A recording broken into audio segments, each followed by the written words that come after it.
speak on the Breonna Taylor case real quick. I know there's a lot of people outraged right now, and I would be outraged too if I believed fake news. Okay, we have another conservative impact interview. Haven't done one of these in a while, and I'm very blessed and very privileged to have this gentleman's time here. And while he needs no introduction, I'm going to ask him to introduce himself for the very small group of people that don't know him, because you got a big following, you know. So, man, if you would do me the honor of introducing yourself and let some folks know where to find you, and then we can get into it. Yeah, Oliver, you got anything to add to that? We were talking about that shooting in Grand Rapids with the police officer on that guy's back. Oh, yeah. I love to talk about that. First off, sorry for my tardiness. I was having technical difficulties with my Apple computer. Yeah, Apple sucks. So I agree. Amen to that one. Yeah. But yeah, I mean, I was watching the body cam video today, and you know, when I initially heard about it and when the family was coming out talking about it, I was like, okay, you know, they're from Africa. Maybe this is not a case where it's some idiot doing something stupid and then they end up shot by police. Maybe there could be some kind of, you know, something different about this case, since it, you know, we got a mother and father there and they're crying because they're saying the son was shot in the back of the head. I'm like, okay, but I want to see the body cam footage. So when the body cam footage came out, immediately, the first thing you see is he's outside of the car. And the police officer told him, don't get out of the car. So that's the first thing he did, not complying. And then the police officer tells him, hey, can I see your ID? Guy doesn't get his ID, and he takes off running. The police have to chase him down. Welcome to Politics Plus Podcast, episode 16. I am your newest co-host, Deon, a.k.a. Poetic Patriot. And I'm here with my lovely co-host, Mel, and my boy, Mark, and our special guest, Oliver Mack, the right-wing angel. Oliver, for those who've been living under a rock, can you please give us a brief description of who you are, your platform, and what is it that you do? So I consider myself a political activist, a conservative political activist. I go by Right-Winged Angel on all my social medias. I started on Instagram. I was able to build a pretty good following just based on the news content that I put out. So I put out a lot of news articles and things that I put a conservative spin on.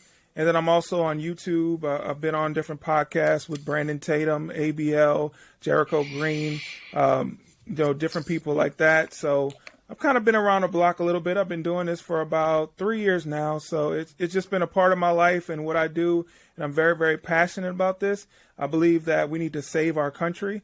So whatever I can do to try to accomplish that, that's what I'm going to do. Amen. Whether it be through exposing the left or it be through speaking on YouTube about certain topics, about certain cultural issues or political issues, or trying to get political candidates elected. Whatever I need to do, that's what I'm going to do it. And I'm fighting just like everybody else. Oh, we thank you for that. Welcome. You're welcome. Thank you. For those who don't know, Oliver is my boy. We've been friends for a minute. You know, I want to thank him for coming on the podcast. You know, repping for H-Town. Absolutely. Sir, yes, sir. So, the first topic we're going to get into today, I don't know if you all have all seen the new Little Mermaid. They're remaking the Little Mermaid with Ariel as a black actress. There's been some hoopla, some uproar about it. People are offended. They don't like it. They feel as though that the character should have stayed white, as in the cartoon.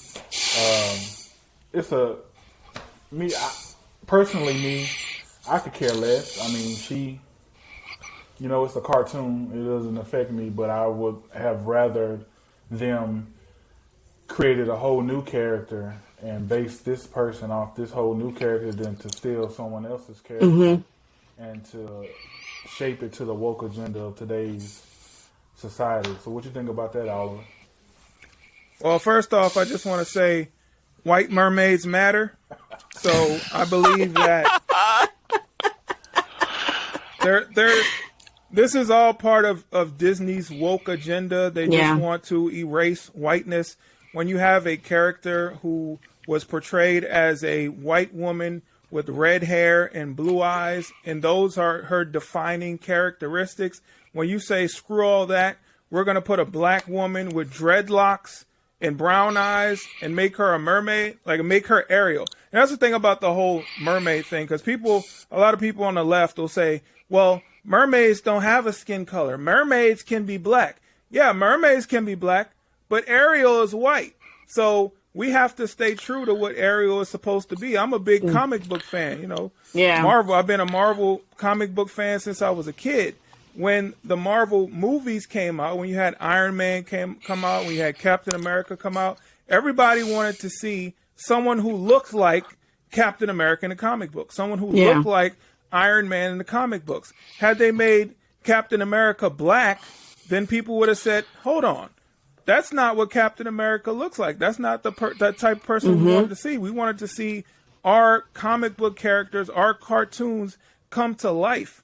So in order for them to come to life, we want them to look like those characters. And you can tell this is all part of the agenda, because guess what? The only person that they really wanted to make different was Ariel. When you look at the actor that they cast to play, what's his name? Prince something. Prince Eric. The Prince in the movie. Prince Eric. So yeah, the actor that they chose to play Prince Eric, guess what? He looks like Prince Eric, the cartoon, down to the chin, the broad chin, and the eye color. So it mattered for Prince Eric to look like Prince Eric from the cartoon, but it didn't matter for Ariel to look like Ariel from the cartoon. So what that tells me is that this is part of Disney's woke agenda. They want to erase whiteness from the planet, and this is what this is all about. So, you know, a lot of people may think, oh, it's just a cartoon, it doesn't really matter. But for Disney, they're just always trying to see what they can get away with it. First, it's going to be, they're going to make Ariel black. Then what's going to happen is, now they may make Cinderella a lesbian. Then another character may be a trans person. So it's like, as long as we let them get away with this stuff, they're going to keep going and keep going and keep pushing until our children are exposed to stuff that they shouldn't be exposed to. Exactly. I'm just now catching up on this, Oliver. I was thinking that the Little Mermaid was just Little Mermaid. I didn't realize that they made Ariel, it's the same character, Ariel, that is now black. So forgive me. I just thought it was Little Mermaid was not even had a name necessarily, but it was all of a sudden a black mermaid. So what you're saying, it's Ariel. you're saying Ariel, who was known as the redheaded, green-eyed mermaid, is now all of a sudden a black woman. Yeah. Wow, that's a new spin for me. It's a new angle. Now I'm understanding why everybody's upset about it, or why people are upset about it. Are you know, like extremely happy, like, oh my God, we finally have representation. Like, why would you have to beg for representation? You are great no matter what. You don't have to be represented. Exactly. Somebody that was white to black in order to feel like you are represented now, and that's the problem I have. Well, it's just. Oh, go ahead, Mel. I'm sorry. I'm sorry. But the one thing that I wanted to say, no, I didn't watch it. I stopped watching Disney movies a while now because of everything is a remake. So to me, I found it kind of insulting that they said, well, we're remaking Ariel. But like you said earlier, why not make a new character? Why not make a new princess? I know they did Princess Tiana, but why remake something that was already there? I mean, to me, wouldn't a new character have been better? Yeah, they're comfortable just giving black people their leftovers. So, like, for instance, we have a Marvel character. So Captain America, now Captain America is turned into a black man.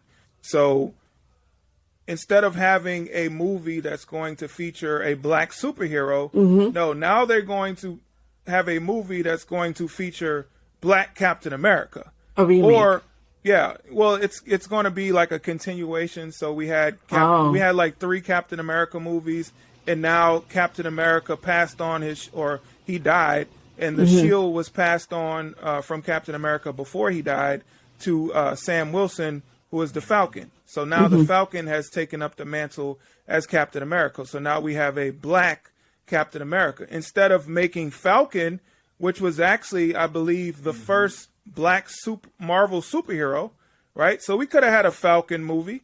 We could have put Falcon on the forefront as his own character, but yet and still they want to give black people the white people's leftovers because it's not about representation. It's about erasing whiteness, in my opinion.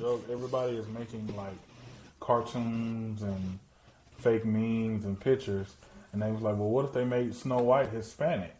And they was like, and the quote was like Snow White and the Seven Chanclas.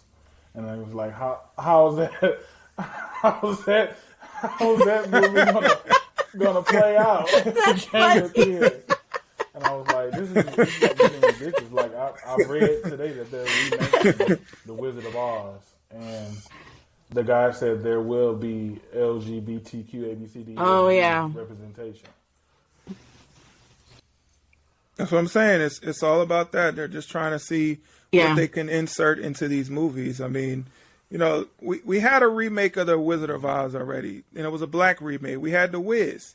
I like The Wiz. I wasn't around when The Wiz came out, but when I was, got a little older, I watched The Wiz. I liked The Wiz. It was cool. I mean, it was probably like what most people would consider a bad movie, but sometimes bad movies are entertaining. So I like to watch The Wiz, right? Yeah. But it was we already had a black version of The Wizard of Oz. We don't need another one. But they just want to have to keep pushing that. The director actually said he wants the cast to reflect the world today. And I'm sorry, but is that an accurate representation of the world today, that we have to just haphazardly just throw in LGBTQ characters? That's just what the world represents? No. Well, why don't you throw, if you want to accurately depict the world today, why don't you throw in some conservative characters? Why don't you throw in some people like us who represent, who like 2A, who like Trump? Throw in some Trump supporters, because 70 million people voted for Trump. So if you want accurate representation of what the world looks like, put some Trump supporters in your movie. They probably have the but then that'll be deemed racist. What's wrong with you? They probably have us as some little. They might find record sales too. Yeah. That's all right. At least we'll be in the movie. So does so much ride on the name Ariel, Oliver? Could they have changed the mermaid's name to Shamika, and maybe that would have worked? Well, they probably would have had an uproar about that.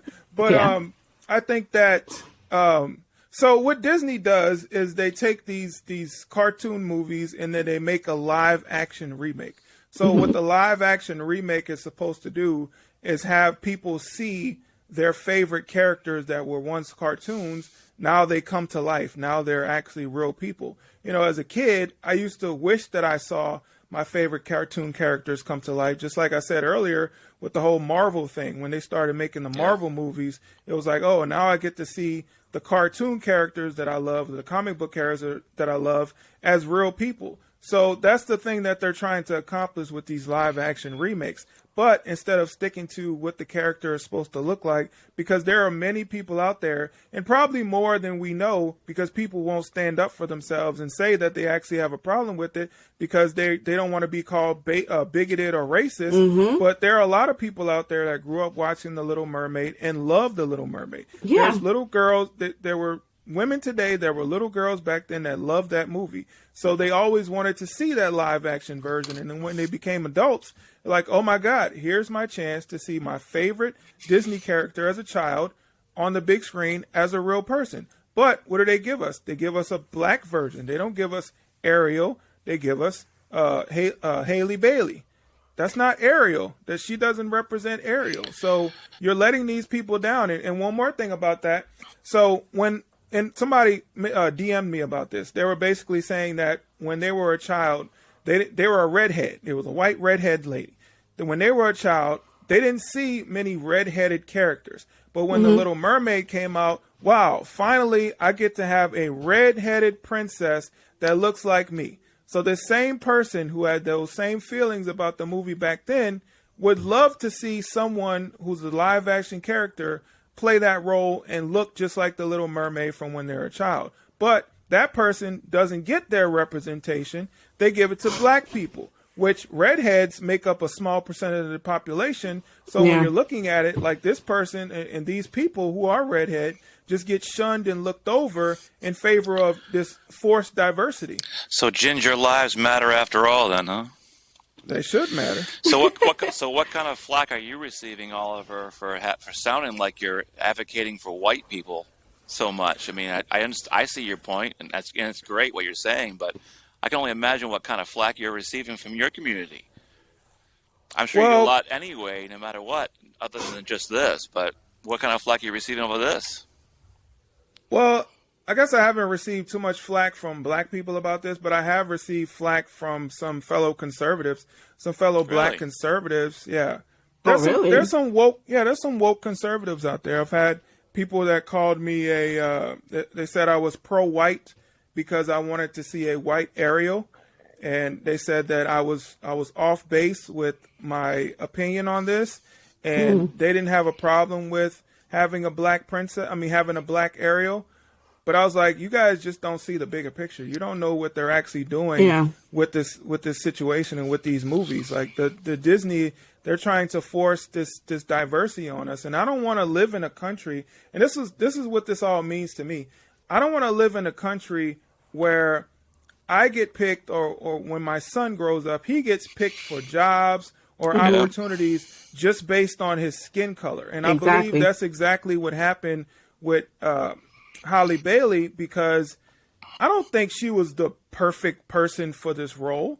In order to be the perfect person to play Ariel, you got to be able to sing. She can do that, but you got to look the part. That's part of it. And you got to be able to act, of course, but you got to look the part. Like that's a big part of playing a live action role, is you got to look like the character. And she didn't fit those qualifications. So since she didn't fit those qualifications, she was given this role, she didn't go out and audition and she was just the best person out of 100 people and they just couldn't help themselves but to give her this role because she just killed it. That wasn't the situation. They were looking for a black Ariel. So they targeted her to be the black Ariel. And when you do that, when you skip over all these people that are better fit for this role just because you want to give it to a black person, in my opinion, that's like racism to me, because you're overlooking you're overlooking certain people to pick someone else based on race, not based on qualifications. So I don't want to live in a world where we're allowing people to do that, where people can benefit based off their race. I thought the left wasn't for racism. So if you're not for racism, if you're for equality, then equality means that the best person for the job gets the job, no matter what race they are. And if if you need someone for this job and they have to fit these qualifications, then that is what it is. If a white person is going to get this job because they fit the qualifications, they fit the look for the role, they can sing, they can act, all that stuff, then cool, a white person gets this job. Now, when a live action movie comes up for The Princess and the Frog, then we'll give it to a black person. No white person should be in line for that because we need somebody who looks like Tiana. So it should be that case for every single live action movie. Yeah. Our producer Danny wants to know how many actresses were overlooked because their skin color was wrong. Yeah, I mean, we just kind of discussed that, but yeah, it's probably a lot. Think of how many qualified girls that were probably that were dying for this role, and probably would have been a startup to their career that were overlooked simply because they weren't the right color. So, yeah, just think about all the redheaded children that probably were inspired by this Little Mermaid movie, and they learned how to sing because they wanted to be Ariel so bad. Like, think about how their dreams were crushed because they probably thought about it their whole lives. Oh, I would love to play Ariel if they ever made a live action movie, and then they said, nope. Sorry, Whitey, we're going to give it to the black people. Yep, take it away. So when the rubber hits the road, what kind of success is this movie going to have? Are they going to feel it in the pocketbook because they made a giant mistake? Probably. I think it's going to make some money. I don't think it's going to make as much money as they probably believe that it will make. But I think there are a lot of people out there that may just go see it because of the nostalgia. And there's a lot of people that honestly don't care that they race swap the character. They just want to see the movie, and there's been a lot of attention paid to this movie and given to this movie. So when it comes out, you're probably going to have some people that go see it because they want to see it, and there's probably going to be some people that go see it because they're like, yeah, I know this movie is going to be bad. I just want to go see how bad it's going to be. No. Right. Exactly. You're still giving them the money, whether it was good or bad. But I'm going to be honest. When I was growing up, I didn't see it that way. I didn't see color. I didn't see any of that. I was watching these cartoons because it was a princess. So to me, it was just, oh, that was cool. And now, as I've gotten older, I'm like, these cartoons are like, the way that they're making them nowadays, it's not the same as before. Before, it was just maybe because it's the way maybe I was sheltered, but I didn't really see it that way. And I never saw myself, oh, well, she's not Hispanic, so I'm not going to go watch that. I don't, it just, now everything is like labeled and everybody's being divided by all these things. And it's just, that's not how it's supposed to be, you know? Well, you can be sure that Disney's wants you to overlook the fact that Ariel was a redheaded, green-eyed white girl. You know, that Ariel is now all of a sudden a black girl, you know, and she can do, you know, she's like, if she plays a great part, so be it. So they're trying to, like I said, they want to make you believe that Ariel is just a black girl now. It's just a new character altogether, for that matter. So that's what they're probably riding on right there. But speaking about kids, this is a wonderful time to segue into our next topic, which is tomorrow they are having a drag queen Saturday, a drag queen on Sunday event put on Saturday. Tomorrow is Saturday. I'm sorry. In Scratch Katy, that. Texas. And I know that's kind of close to home for you, Oliver. So, what do you think about this church putting on this kind of abomination? No, that's disgusting. And I will be there protesting. A lot of my fellow patriots will be out there protesting this horrific event. I cannot believe that this is happening, especially so close to home. It's just like 15 minutes away from where I live. It's too close to my son, too close to my family, and I won't stand for this. So something needs to be done about this. People need to understand the implications of what's going to happen when they try to bring this degeneracy around my family, around where I live. It's just sad. And this is the point that we've gotten to in our society where drag queens and the LGBTQ community feel like they can try to groom children. And this is all it is just grooming, where you're trying to put this kind of adult activity in front of children. You know what you're doing. And exactly. Yeah. And I'll be honest, because I know this is adult activity because, you know, I'm from New Orleans, and New Orleans is like home of the LGBTQ community. So yeah. So I used to work like in the downtown, not downtown, but like the French Quarter. I don't know if you guys are familiar with that, but the French Quarter area, like one part of Bourbon Street or the French Quarter area is like LGBTQ central. Like they pretty much claimed it. So if you start walking down Bourbon Street, what we would call it, oh, we're going to the gay side. That's what we call it. So if I was with like a group of my friends, we'll start walking and we're like, okay, we've been walking too far. We're about to hit the gay side, so we got to turn around. Like that's how we would talk about it. So but there've been people that have kind of dragged me to these types of events where there are drag queens performing and different things like that. So this stuff would only happen at nightclubs and events where there were adults present, because the activity that they would be doing would be adult activity. But now they're trying to bring this to children with these all-age drag shows, with this drag queen story hour. Like, this is not kid-friendly stuff, but they want to indoctrinate. They want to make this okay in the eyes of children. They want children to, because with us, it's too late for us. They're not going to be able to change our minds on this stuff. We're going to fight back. But children, if you start them off early, then they can say, okay, well, this is normal. because this man who's dressed like a woman wearing makeup and long hair and fake boobies, he told me that, doing that is normal. So now I believe it's normal. And he told me not to listen to my mommy and daddy. So I'm going to listen to this strange man. So it's normal. So I'm going to grow up and think it's normal. And then I might want to do it too, because I don't know any better. So this is what's going on, and we got to fight it, and that's what I'm gonna be out there doing tomorrow. So we're gonna have a drag show at a church on a Saturday, and then church on Sunday.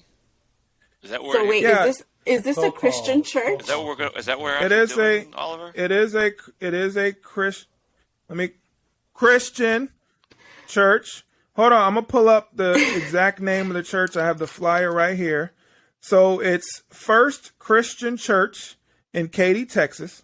First Christian Church. Wow. It's they're doing drag bingo. What? So drag bingo. So the all age portion of drag bingo will start at 5 p.m.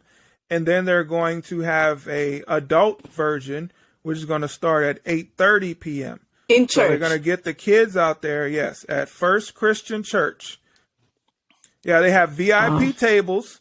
$350 for a VIP This is table disturbing.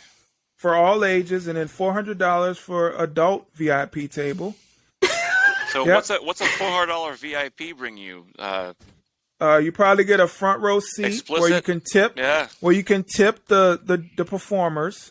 Put have your children put dollar bills in their thongs. Like that's the kind of stuff that they're doing. So what do the what do the Sunday morning Christian people that go to church on a regular basis think of this? Are they aware of it? Well, we'll see. They're not a real Christian church. It's not a real Christian church. They pretend to be like a lot of these churches pretend to be Christian. Let's be honest, right? Gummy bear Christianity, yeah. Yeah, they're pretty much, they have their own version of what they think Christianity is. They have their own version of what they think the Bible says. And there is no way that you can actually read the Bible and think that any of this is okay. Like, do you think that you're going to go to heaven dressing up like a female when you're a male? The Bible specifically says that that's not okay. So I don't understand. Yeah, especially I don't when understand what they think they're doing. What's the millstone passage in Matthew? Yeah. If you lead these kids in the wrong direction, you might as well jump into the lake with a millstone around your neck. And that's what they're doing. Yeah. So it's another way of just grooming kids, and I was saying it, but it's church. No, that's not church. That's some satanic worshiping stuff.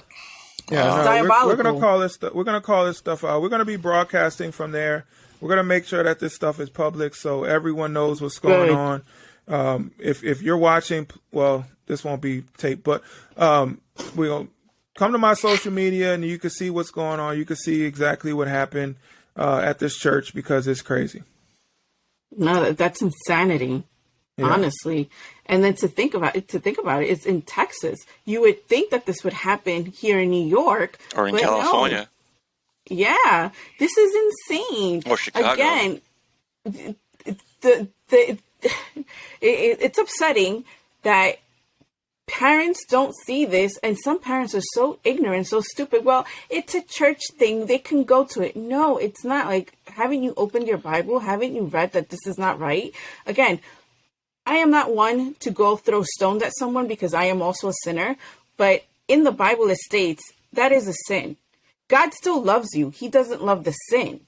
But this is just insanity, the way that these people are using the Bible, using church, and then to have like a hidden agenda. This is where pedophilia comes in. This is just beyond disgusting. Yeah, the thing about these... Yes. Yeah, the thing about these new Christians or these liberal Christians, what they try to do is, like, we all know, hey, we sin, but we ask for forgiveness for our sins, right? And we try to do better. But what these new Christians do, these liberal Christians, there's no consequences. They actually try to rewrite what sin is.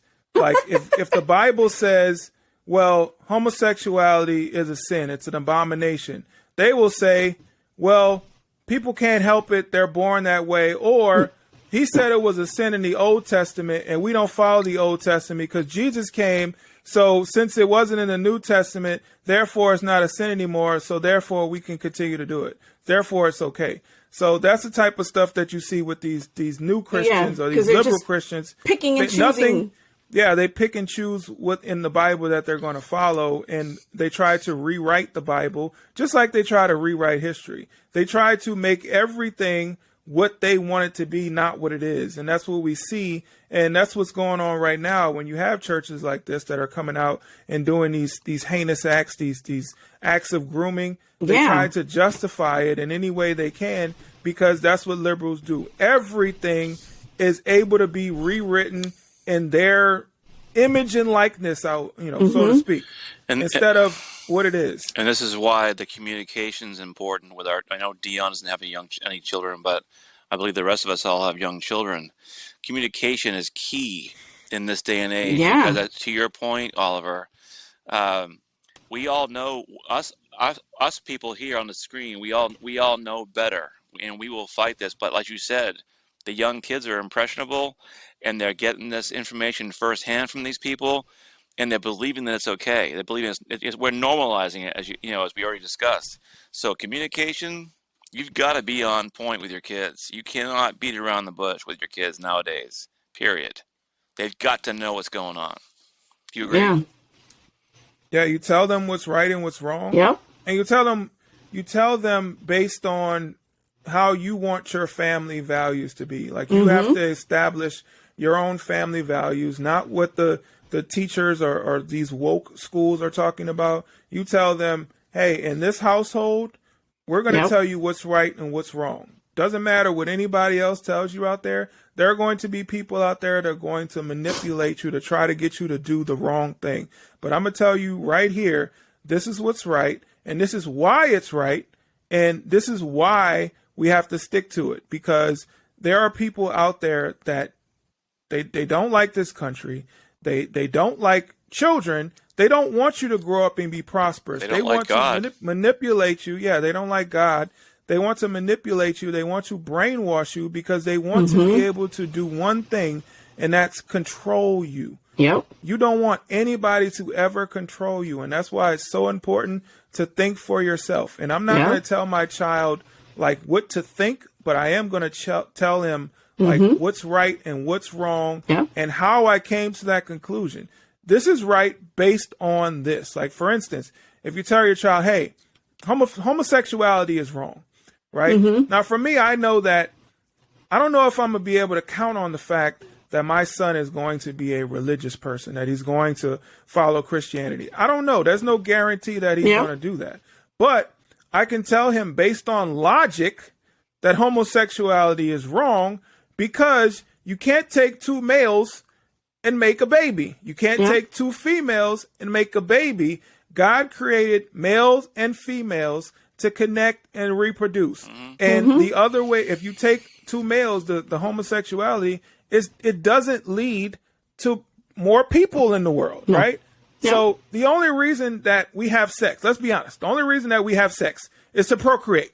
So if you're having sex with the same sex, there's no procreation that can come out of that. So that tells you right there that act is wrong, right? Because nothing comes out of that. Like, we have to be able to reproduce, and we can't reproduce that way. So that's the logical standpoint of it. Of course, you have the religious standpoint of it that I would also tell him, but I just want to give him both angles just so he can see and make up his own mind. And as parents, that's our responsibility. We should giving them the honest truth, and then giving them the truth, with the Bible. And that's how I'm raising my kids. And again, if they have questions, I am more than happy to answer those questions. Absolutely. So if I look at the polls, it looks like Abbott has it in a bag, which is cool, but there are a lot of beta fans out there that are, are kind of, I guess, mesmerized by, I don't know, maybe it's his swag or whatever it is. Does he have swag? No. I don't know. It's No. some type of swag. Maybe they like something about him, but they're kind of fans of him. He has a little bit of a cult following behind him, and it's kind of strange. But I don't think it's going to be enough to help him win the election. But the only thing that really had me a little bit worried was him using the Uvalde school shooting to try to attract some of the Republican voters away from Abbott. So there's some Republican voters that have kind of been swayed. Been swayed from Abbott because of the Uvalde shooting. They don't feel like he did enough or whatever. I mean, what more could he have done? He's the governor. This happened in a very small town, so it is what it is. There's nothing that could have happened, but there are some emotional people, emotional Republicans, that want to also eliminate guns or certain guns from society. So they're rhinos, is what you're saying. They're fake conservatives. They are fake emotional conservatives. Yep. And they're going to jump on the Beto train because of the whole Uvalde shooting. Or they could be some people who are just paid actors who are saying that they are for Beto and Republican, but really not. That could be a possibility as well. But I would say from the polls that I've been seeing that it looks like Abbott is going to take it. But here's the thing about these elections, right? When we see the polls and it looks good for the Republican side, the worst thing that we could do is be complacent. The worst thing that we can do is say, oh, yep, looks like we got it in the bag, so I don't have to go out and vote. This has been our problem. Yes, you do. This has been our problem for a while, Oliver. Complacency. Yeah, definitely. So we have to make sure that we're going out there no matter what. We should be highly energized. I mean, we see what's going on with this economy. We see what's going on in cities around the country. And do we want what's happening in California or New York to come to Texas? I don't. No. So I don't care what the polls look like. It could be 99% to 1. I'm still going to go out there and vote, and I'm still going to bring a bunch of people with me because we need to make sure that we secure these elections. And get this, if we go out there and vote and Abbott destroys Beta, then it will kind of energize other states. Like, we have to make sure that we are energizing our party by going out there and making our voices heard with our vote. So that way other people see what we're doing and then they get mobilized as well. There's something about, the right where we kind of seem a little bit lazy these days. The left can go out and they can mobilize, they can get in the streets, they can protest and do what they need to do. But for some reason on the right, we're kind of like, I got to work my job. I got to take care of my family. I don't have time for all that stuff. Like, we got to make time for all that. It's very, very important. If you want a strong future for your children, it's not just about making sure that you can put a roof over their head. It's also about making sure that these schools are not indoctrinating them. It's also making sure that, the people around them are not trying to indoctrinate them. So we have to get out there and do what we need to do as Republicans. Now, I know the topic is not this, but when we're talking about the whole protesting and Republicans seem a little bit lazy, you guys probably know what happened with Kaylor Ellingson and how his killer was let out on bail, $50,000 bail. Yeah, he murdered a teenager. Yes, he because did. of the teenager's political beliefs. And this killer was let out on bail and is a free man right now. Where are the protests in North Dakota demanding that this man's charges be upgraded to murder? Exactly. And that he be rearrested? Where is the good old American justice? Yeah. I mean, can you imagine being the father of that 18-year-old kid? I know. I mean, forgive me, but I can't imagine. I think I'd be on a hunt right now. Exactly. Yeah. But I'm just saying, if this were a leftist, if this were a right-wing person who killed a leftist based on the leftist political beliefs, and that right-wing person was let out on bail, $50,000 bail, there would be riots in the streets. They would burn down the whole state of North Dakota because of it. Yeah. But what are we doing? Nothing. Nothing. Silent. Oh, Yep. it would have been worldly news. White cop kills black guy. Yep. So, yeah. I Yeah, can't we believe gotta it. do I better. can't believe he's not on bail. I mean, $50,000 bail for admitting it. You know, not only that he did it, but why? I mean, Yep. Because how do you let someone like that out on $50,000 bail? And then they said that before he ran him over, he punched him in the face. wow. So that was intent right there. Oh, Yeah, it's he first admitted degree. to the intent. Yeah. Yeah. Is that first degree? That's first degree, right? Yeah, that's first degree. Yeah. Meanwhile, we still have January 6th, people still in prison. Those guys aren't out for doing nothing, Yep. pretty much. This is insane. Yep. And yet, but, we're just talking about it. You know.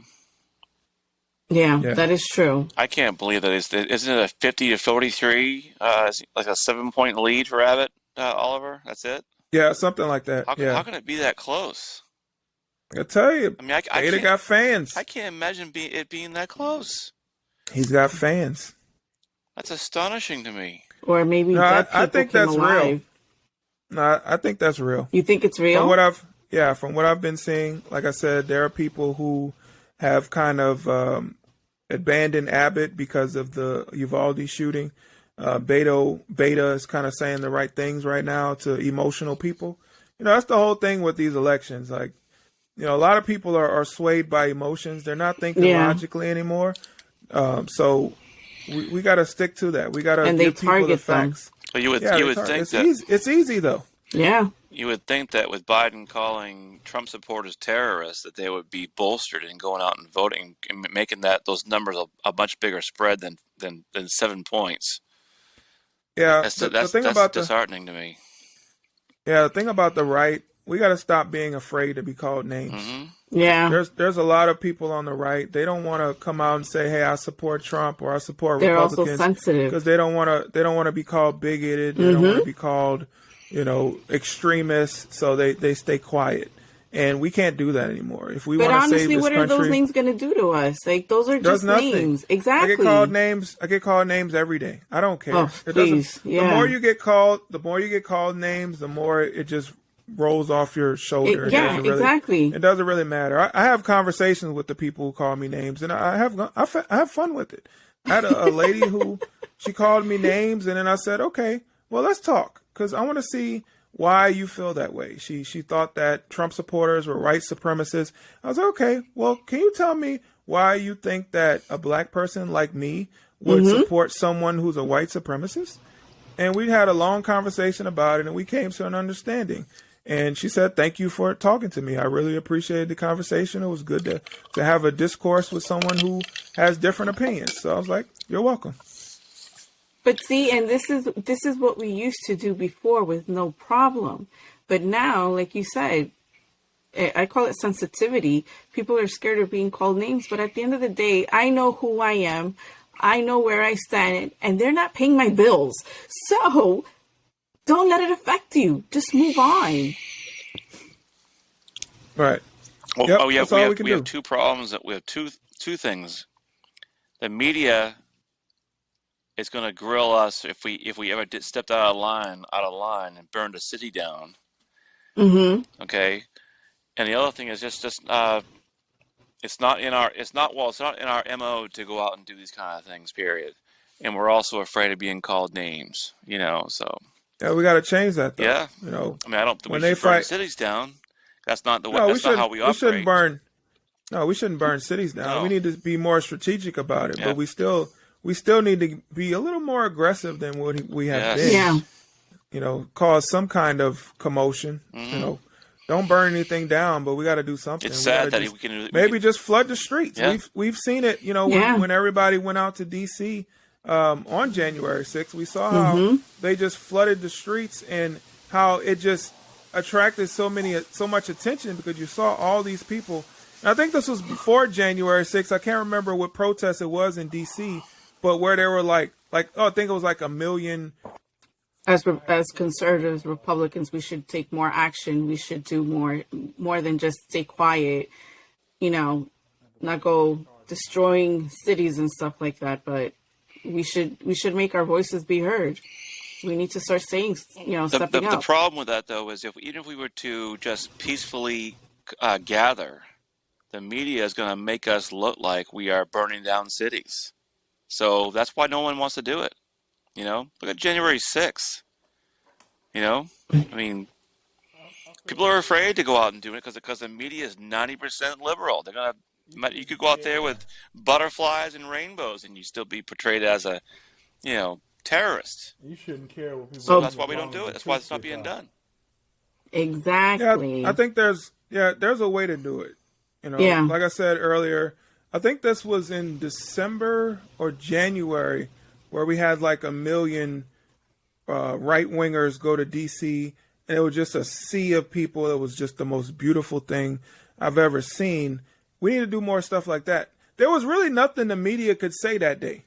There was a lot of coverage on that event, and all they could really do was say, well, they didn't really have that many people there. Yeah, but we can see the amount Even of people the there. Like that was all they could say. They didn't really have that many people there. It wasn't really that amount. I counted this amount. Like that's all they could really talk about. So, if we do stuff like that, we just out in the street, we're singing, we're protesting, we're just occupying space, then I think that we'll be able to accomplish a lot, especially if we're out there and we're just speaking and getting up on stage and saying, hey, this is what we believe. This is what we're for. This is why we're fighting for our country. This is the things that need to happen. The media is going to be forced to cover it, and then our message is going to get out, maybe leak out a little bit. But if that's all we can do, then, hey, we got to be able to do something. It worked for Martin Luther King. It obviously worked for us now.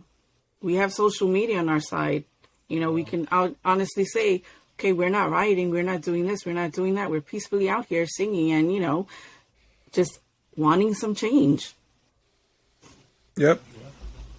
Yeah, we need to do more. That's all I'm saying. We need to do more on the right to make some change, because I think the door is opening for people to get red pilled. I don't know if we still use that term anymore, but I think the door is opening. I think there are a lot of people who have been shocked at what Biden is doing to the country. There are a lot of Biden voters who are having buyer's remorse right now. So I think this is the perfect time for us to go out there and spread our message. But there are so many people, and I hate to talk about our side, but sometimes you got to expose people. Exactly. I hate to talk about our own side, but I think some people just need to be exposed for who they are. There are a lot of frauds on the right. There are a lot of frauds who go out there and all they want is money and fame off of Donald Trump and off of conservative values and off of conservative platforms. So those people gain a huge following, but they don't do anything with it. They're not out in the street. They're not out spreading the message. They don't care anything about, making a difference. All they care about is how much they can monetarily gain from their platforms. And those people don't need to be a part of this movement. We need people that are going to be out there doing what needs to be done to save our country, because I've been doing this for a while and I'm extremely passionate about this. I don't make money doing this. I give my time, I volunteer my time doing this, making YouTube videos, posting Instagram content, because I feel like it's my duty. I feel like I've been called to do this. I feel like it's something that I need to do if I want to have a brighter future for my family, for my son, and for the entire country. So that's why I do what I do. And I hope there are more people out there like me who are willing to do that, who are willing to sacrifice just to make a difference, because we need more people to do that, because there are so many people that are just so silent. I hate when people, they'll hit me up in my DMs and they'll say, oh, thank you for doing what you're doing, because I can't do what you do. I can't say what you do. I'm like, why not? Why not? I have a job just like you. I go to work just like you. Yeah. I put myself at risk just like you can do. Okay? Yeah. So why can't you do it? You can do it. You just don't want to. Too scared. Wow. You're right, though. Totally. Yeah. So, Oliver, you think that Trump's? Do you think that Trump's going to run in 24? Yeah, I think it's a short thing. Good. You know, I think Trump's ego won't allow him to let anybody else run, because if Trump, feels like, hey, whatever happened during this election, I didn't win, so I'm not going to go out like that. Trump is not going to go out a loser. He always wants to go out a winner. So I believe that he's going to run again. He's not going to let anybody else run. What are the chances, though, that the same thing will happen? He's going to get the nomination. The same results will happen as last time. Well, if the same thing happens and the Republicans allow the Democrats to do what they did in 2020, I will no longer be a Republican. I will no longer support Republicans. I will just be done with politics, because it would make no sense to support such spineless people that let the same thing happen again. I agree. Well said. All right, well, thank you all for joining us of episode 16 of Politics Plus podcast with our special guest, my boy, Oliver Mack, the right-wing angel. Go ahead, brother. Plug yourself in. Well, thank you all for watching the show. I really appreciate it. Thank you all the panel, for having me on. I really appreciate you guys and your time and what you do as patriots. It definitely makes a difference. You guys can catch me on Instagram at the Right Winged Angel. I have a website. You can go to rightwingedangel.com, and that's right winged, RINGED, angel. I have a merch site. You can go to rightwingedangelsstore.com. Check out some cool merch. I have a YouTube channel. It's titled Right Winged Angel. I'm on Twitter. I'm on Truth Social. I'm on Facebook. I'm on everything. Just search, Google search Right Winged Angel, and you'll see me. Well, it was a pleasure having you here. Thank you so much. You're welcome. It's been a pleasure, Oliver. Yes, it has. Yes. Bye. Yes. Peace.